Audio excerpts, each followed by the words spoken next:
Fala galera, beleza? Na aula de hoje nós vamos falar sobre as principais estruturas anatômicas ao redor da boca e também em relação à anatomia da cavidade oral. Para começar, vamos falar sobre a anatomia externa da cavidade oral, as regiões que estão próximas da boca, começando com o lábio superior e lábio inferior. Mas os lábios não são somente o que a gente enxerga aqui de uma cor mais rosada, mais rosácea, né?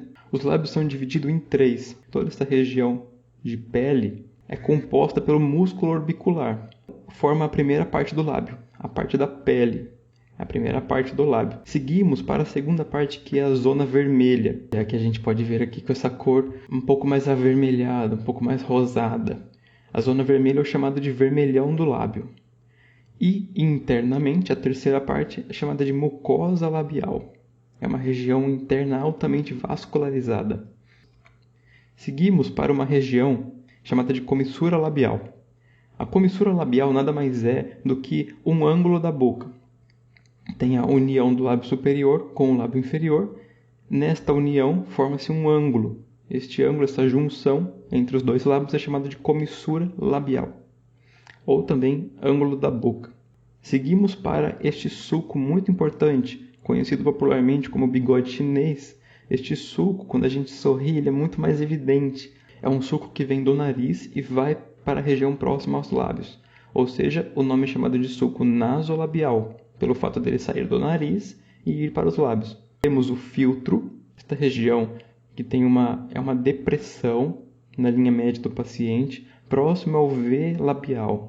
Esta região aqui é a região chamada de região de filtro. Também temos mais um sulco, chamado de sulco labiomentoniano, pelo fato dele estar no lábio inferior e próximo ao mento do paciente, ou seja, ao queixo, certo? Então é um sulco aqui, é uma depressão entre o lábio inferior e o queixo, chamado de sulco labiomentoniano. Em algumas pessoas é bem mais evidente, em outras quase nem perceptível. Neste caso é bem pouco perceptível este sulco. Como eu já tinha comentado, na região de filtro, aqui nós temos uma estrutura denominada como arco do cupido ou também V do lábio. Um arco de um cupido, então se chamou de arco de cupido. E também parece um V, então também pode ser chamado como V do lábio. Bem, seguimos para esta imagem, agora com a boca fechada, para mostrar uma estrutura que se forma na união do lábio superior com o lábio inferior, denominada de rima da boca. Ou seja, tem as comissuras labiais e, seguindo uma linha reta unindo as duas comissuras, nós temos a rima da boca. Continuando falando sobre o mento, seguindo para as bochechas. Observem que aqui o sulco nasolabial está muito pouco evidente, pelo fato de estar com a boca fechada. É mais difícil de observar. Olhem aqui, ó, um leve traço. Agora, com a boca aberta, ó, em sorriso, ele fica muito mais evidente. Basicamente, nós podemos dividir a cavidade oral, ou cavidade bucal, em duas partes. A primeira, o vestíbulo da cavidade oral, e a cavidade oral propriamente dita, ou seja, realmente a cavidade oral. Vamos começar falando sobre o vestíbulo. O vestíbulo, quando a gente presta um vestibular, quando a gente quer entrar numa faculdade, em algum curso, a gente tem que prestar um vestibular. Ou seja, é uma prova inicial para entrar naquele lugar. Ou, por exemplo, muito antigamente, nas casas, existia uma estrutura, que seria o hall de entrada, que era chamado de vestíbulo das casas. Era o local, o ambiente no qual a pessoa saía da rua e adentrava a casa. O mesmo serve para a boca, quando foi classificada como vestíbulo, justamente porque quando a gente sorri, esta é a vista que a pessoa tem ao olhar para a gente. E quais são as estruturas mais importantes do vestíbulo que nós podemos observar aqui? Primeiramente, nós podemos observar os dentes. Nós temos uma aula completa de anatomia dental aqui no canal já postado. Então, se você quiser saber mais características de dentes, pode olhar lá na playlist de anatomia dental, beleza? Seguindo, nós temos também uma área de mucosa alveolar. Lembra que nós comentamos lá sobre as três divisões do lábio? Tem uma lá que era a mucosa labial. Então, desde aquela região de mucosa labial, esta mucosa alveolar está recobrindo ela. E ela é contínua. Ela vem e continua até esta região. tá? Vocês observem que ela tem uma coloração mais arroxeada, mais avermelhada também, ó, pode-se ver. Olha só os vasinhos, consegue enxergar os vasinhos aqui, ó, vasos sanguíneos. Então, pode-se perceber que ela é mais delicada, é mais fina essa mucosa, altamente nervada e vascularizada. E esta mucosa, no seu limite mais superior e no seu limite mais inferior, forma uma região chamada de fundo de sulco ou também fórnice do vestíbulo, ou fórnix. Quando se faz a palpação dessa região, percebe-se que tem uma certa resistência muscular nela, pelo fato de existirem músculos nessa região, como por exemplo, como nós citamos, o músculo orbicular da boca, tanto superior quanto inferior. E nos limites posteriores e laterais nós temos as inserções do músculo bucinador, um músculo importante na bochecha.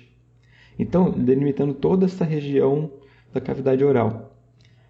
Esta mucosa alveolar ela é muito delgada, muito frágil, fina. Só que quando ela se adere nesta região próxima aos dentes, ela adere ao osso alveolar, ela tem muito mais fibras colágenas. Então ela se torna muito mais firme e resistente. Então, observem a diferença de textura e de coloração. De uma textura delgada, se observa até as veias nestas regiões, para uma textura chamada de casca de laranja, uma textura mais densa, mais firme, e também a coloração torna-se mais clara, pelo fato dela estar mais aderida ao osso alveolar. Esta região chama-se agora gengiva. Continua sendo mucosa alveolar, mas com características diferentes. Agora é o que a gente conhece por gengiva. Então, essa linha tênue que separa a mucosa alveolar propriamente dita da gengiva é chamada de linha ou junção mucogengival, tanto superior quanto inferior. Olha aqui esta linha tênue que separa. Se observa muito bem pela diferença de cor entre uma e outra. Por que mucogengival? Pelo fato de ser uma junção entre a mucosa alveolar com a gengiva. Então, junção mucogengival. Beleza?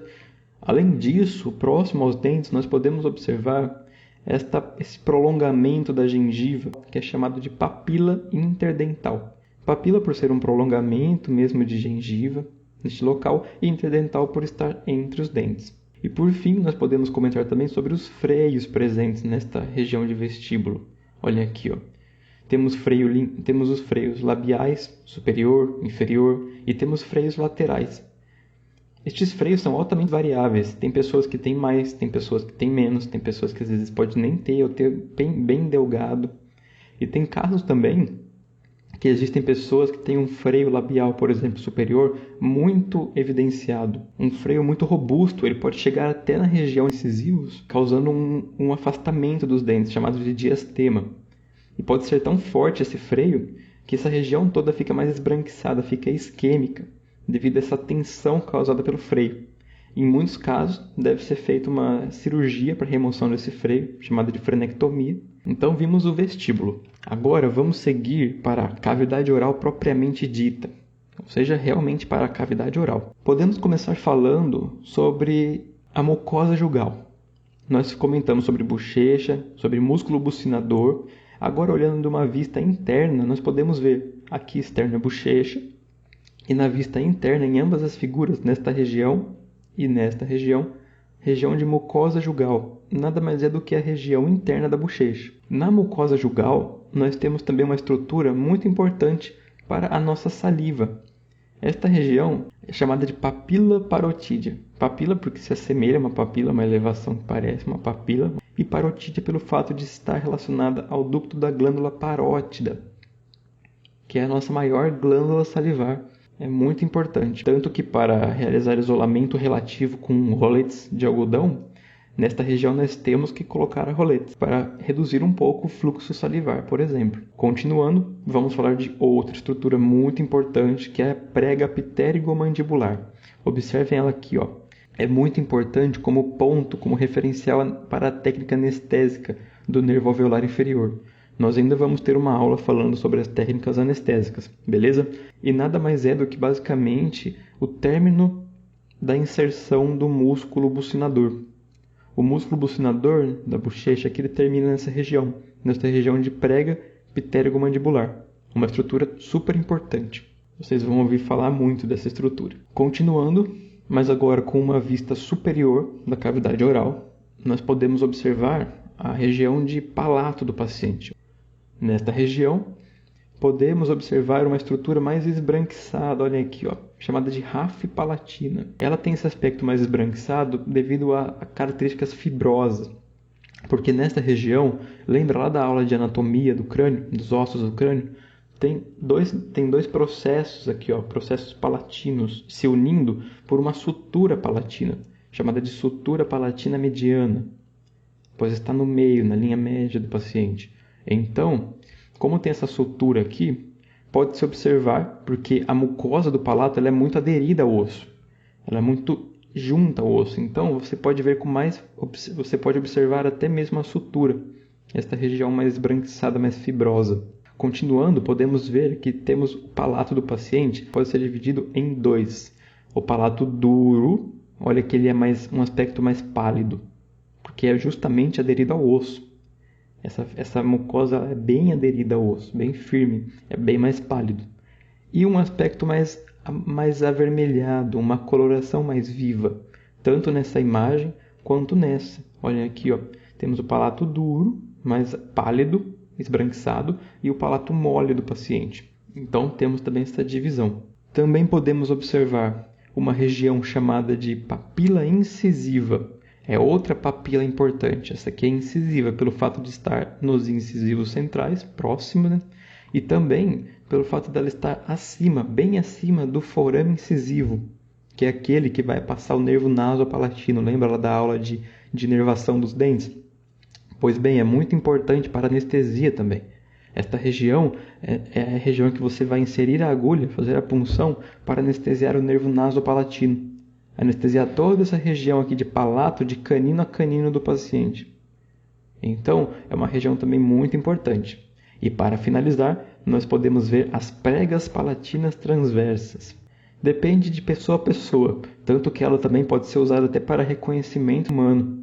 Cada pessoa tem pregas diferentes da outra, essas pregas palatinas. Pode variar conforme a genética, conforme os hábitos alimentares da pessoa, enfim. Continuando, agora para uma vista inferior, nós vamos falar especificamente do soalho bucal, ou também chamado de assoalho bucal. A região de assoalho bucal, como vocês podem ver, ela é bem avermelhada. Por quê? Porque esta mucosa que está recobrindo, ela é bem fina, bem delgada. É uma região muito frágil.